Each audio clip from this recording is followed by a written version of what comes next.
Por isso que religião não é páreo para Deus. Por isso que religião é como a poeira que asfixia o ser humano, nos engasga, nos complica, obstacula o nosso conhecimento. Por isso que nós devemos ser discípulos de Cristo, valorizar o Calvário, a ressurreição e servir obedecendo os mandamentos da palavra de Deus. O Senhor agora está dizendo que a religião é algo externo, mas a espiritualidade é algo interno. O Senhor está dizendo que a religião apenas a gente dá satisfação social, mas a espiritualidade a gente dá satisfação espiritual. Nós estamos negociando o reino. Estamos usando o evangelho como um balcão de negócio. Desculpa, mas Deus não vai lhe atender. Você vai morrer a vida inteira sentado aqui e não aprendeu nada, não adiantou nada, até sua salvação esteja questionada.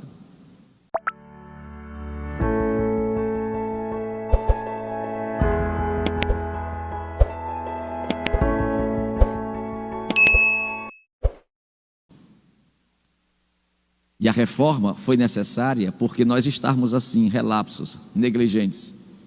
E Deus fez surgir a reforma.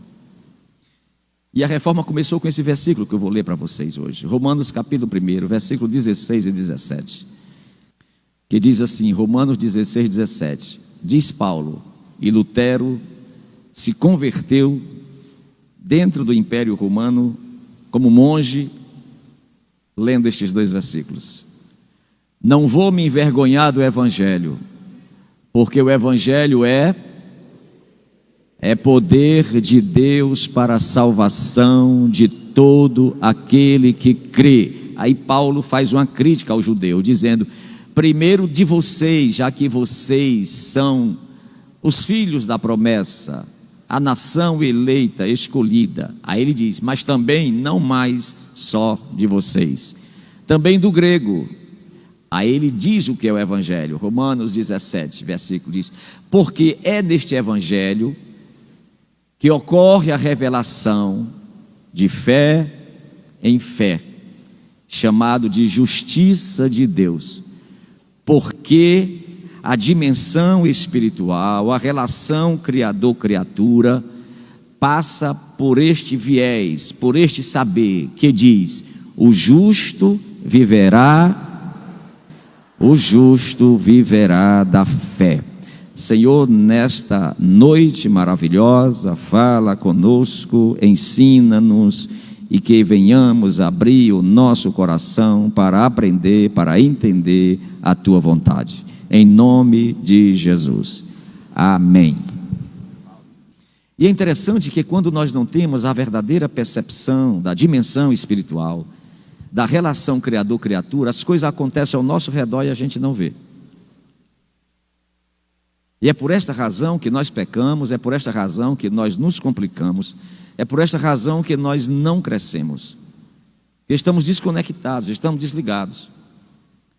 Quando a gente olha para dentro da Bíblia, a gente vê que Deus faz as coisas diferente do que a gente pensa. O avivamento e a salvação no mundo surgiu de Nazaré, praticamente uma favela. Os discípulos que Jesus chamou para sacudir o mundo eram pessoas desprezíveis, porque ele tem valor com a sua palavra, ele vela pela sua palavra. E Paulo diz em 1 Coríntios capítulo 1, que Deus gosta de usar as coisas que não são para torná-las ser, as coisas ignóbeis, desprezíveis, para confundir as fortes. O reino espiritual é exatamente assim. O reino espiritual não é mecânico, nem orgânico, nem estático. É impossível arrancá-la, extraí-la. Assim como é impossível você tirar intacta duas folhas que anteriormente você colou com cola e querer tirar ela intacta, é impossível, você vai rasgá-la. Assim será para sempre a célula da religiosidade na alma do homem. Por sua vez, essa religião tornou-se sem valor, profanada, desacralizada, porque os homens buscaram amar mais as trevas do que a luz. Jesus disse isso quando chegou há 2000 anos atrás, porque quando Jesus chega, o mundo estava uma verdadeira Babel religiosa. Eles tinham quebrado, que vocês lembram, que está escrito em Isaías capítulo 1. Deus disse: eu não aguento mais esse culto que vocês criaram por conta própria. Vocês deixaram de me adorar, se afastaram do centro da minha vontade. Tudo aquilo que ensinei no Pentateuco, vocês abandonaram e criaram símbolos, ídolos, culto humano. Nós temos essa tendência. E Jesus chega para quebrar este paradigma. Inaugura a igreja dele na terra. Levanta homens simples. Permite a descida do Espírito Santo no Pentecoste, dando poder, autoridade, espiritualidade, dinâmica a essa igreja. Mas Jesus retorna. Em João 16:33, os discípulos ficaram tristes quando Jesus disse: eu vou voltar para a eternidade, eu vou embora. E vocês sabem por que os discípulos ficaram tristes porque Jesus ia voltar? Porque eles teriam que trabalhar, eles teriam que evangelizar. Uma certa ocasião, Jesus fez um milagre, distribuindo e multiplicando pães, e deu a uma multidão de homens e mulheres, e Jesus despediu-os e foi embora, levar a sua vida de evangelização. E quando Jesus chegou do outro lado do mar, chegou de novo aquela multidão, e o Senhor perguntou: o que vocês estão fazendo aqui?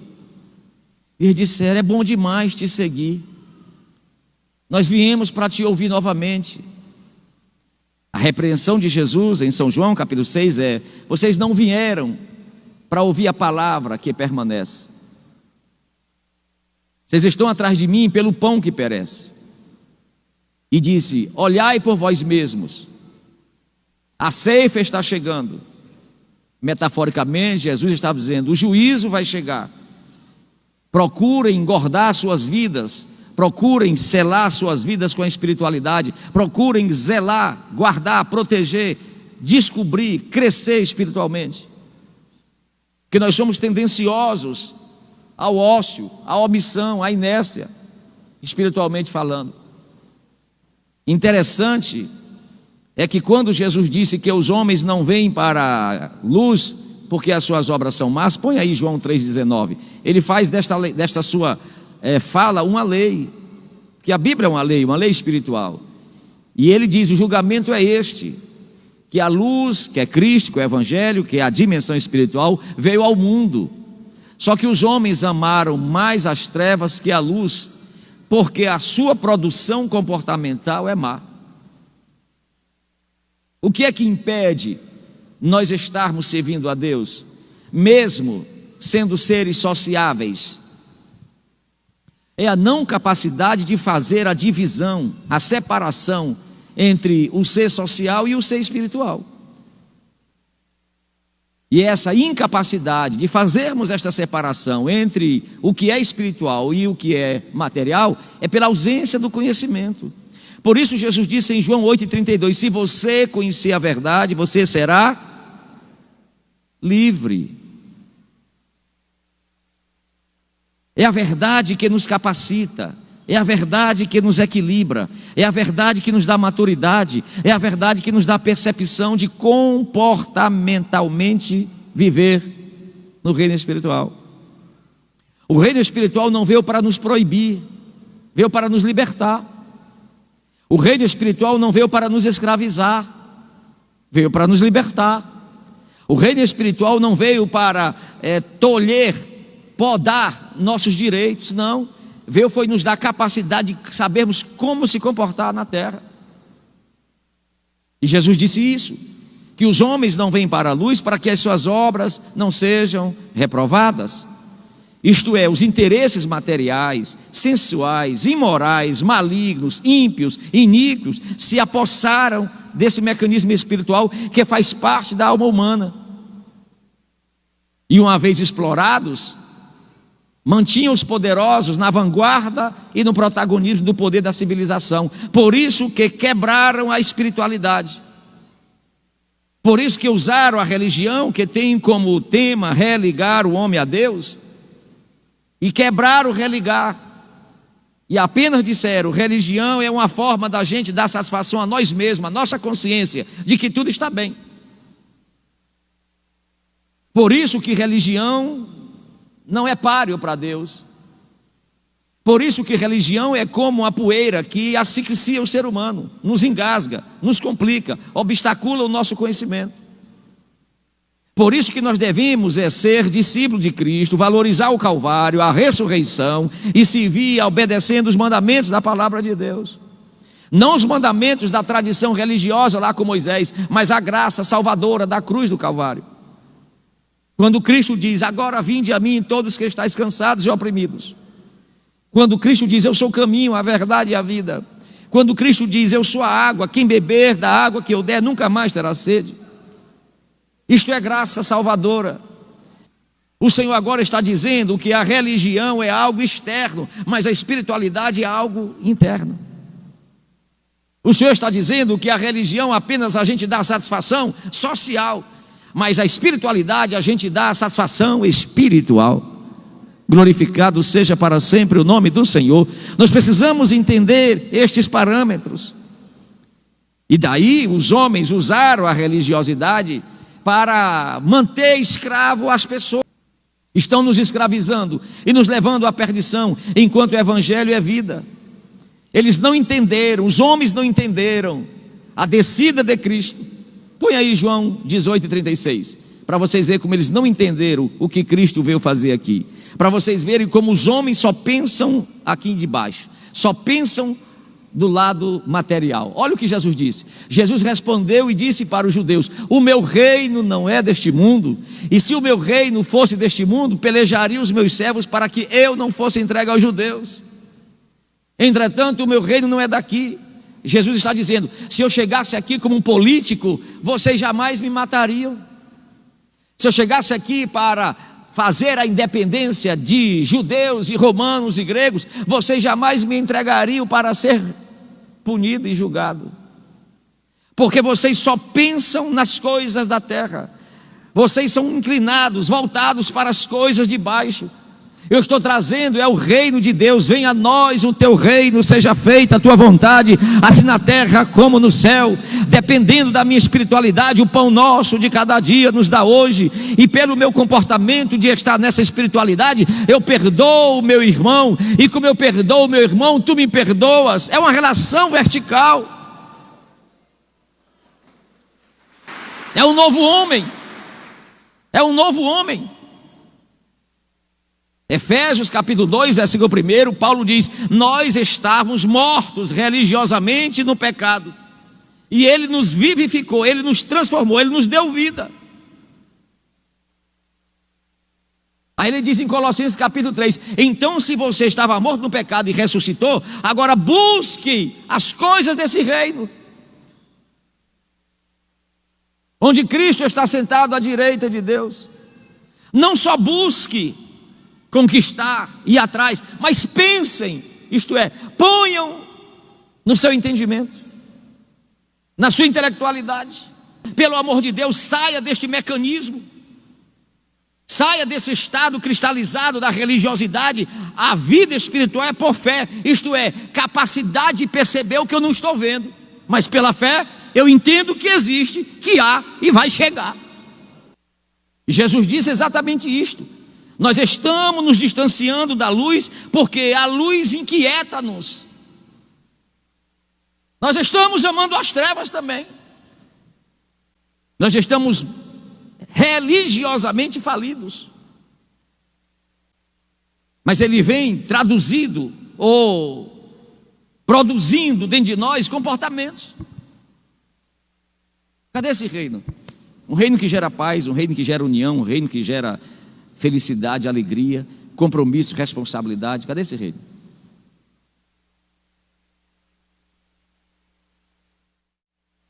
O que é que está acontecendo?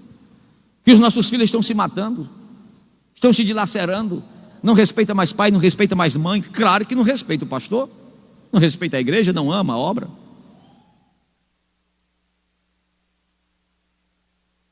Cadê o reino de Deus? Põe aí João 3 e 3 de João. Jesus disse o seguinte para Nicodemos: meu amigo, se você não nascer de novo, você não consegue ver. Se você não nascer de novo, você não vai entrar. Nós estamos negociando o reino. Estamos usando o evangelho como um balcão de negócio. Desculpa, mas Deus não vai lhe atender. Você vai morrer a vida inteira sentado aqui e não aprendeu nada, não adiantou nada, até sua salvação esteja questionada. Não é isso, cara. Você obedece às regras do emprego, você obedece às regras da instituição militar, você obedece às regras de trânsito, você obedece às regras fiscais, você obedece às regras jurídicas do país, bem direitinho. Mas quando chega nas regras do reino de Deus, é um problema. Nós baixamos a cabeça para o presidente, baixamos a cabeça para o governador, baixamos a cabeça para o prefeito, baixamos a cabeça para o deputado, para o ministro, para o juiz, para o delegado, para o soldado, para o cabo, para o samango, para o guarda municipal, lá embaixo. Basta ele botar uma farda e um apito aqui, a gente. Mas para o Rei dos Reis a gente não abaixa. Mas para o Salvador a gente não se submete. Mas pelo Espírito Santo, que Ele mora no nosso coração, a gente é exaltado, é rebelde. Tem alguma coisa errada. Precisamos de uma reforma. Foi isto que destruiu a espiritualidade da igreja. Observe que o reino de Deus se refere a comportamento. Nesse caso, o reino de Deus, que se resume num condicionamento, a dimensão espiritual, não pode, não deve estar submisso a uma lei tradicional. Não pode ser pelo viés de uma homilia. Quem administra a nossa vida espiritual não pode ser uma homilia papal, por um código tradicional, religioso, por uma teoria, ou por uma tradição religiosa. Olha o que diz Paulo em 2 Coríntios 3:6. Se referindo aos 10 mandamentos, ele dá uma aula aos coríntios, dizendo o seguinte: o qual também nos capacitou para sermos ministros do novo pacto, não da letra, que é a lei, que é o mandamento, mas do Espírito, porque a lei, a tradição mata, mas o Espírito vivifica. Entenda uma coisa, que a salvação é uma dimensão espiritual que não é mais falada e usada pelo tipo de Cristo, que era a lei, que era a tradição, a lua nova, os sábados, os símbolos, o cordeiro, o sangue derramado. João estava se batizando no Rio Jordão, quando de repente disseram para ele: olha quem vem acolá. Aí ele olha, era Cristo. Aí ele apontou e disse: eis o cordeiro. Olha, o cordeiro lá do Antigo Testamento. Eis o cordeiro de Deus que tira o pecado do homem. É Cristo. Somente a Escritura, somente a graça, somente pela fé, somente por Cristo, e a glória deve ser dada somente a Deus. Ele está dizendo: não é por homilia, não é por tradição, não é por achismo, não é por um jeitinho do pastor, não é por um jeitinho da igreja. Entenda que a igreja não é de homens, entenda que a glória da igreja não é para homens, entenda que a vida da igreja não é para homens, é para Cristo, por Cristo, através de Cristo, porque Ele, nós nascemos, nós crescemos, nós morremos e nós vivemos. Cristo, a base, o centro, converge para Ele todas as coisas.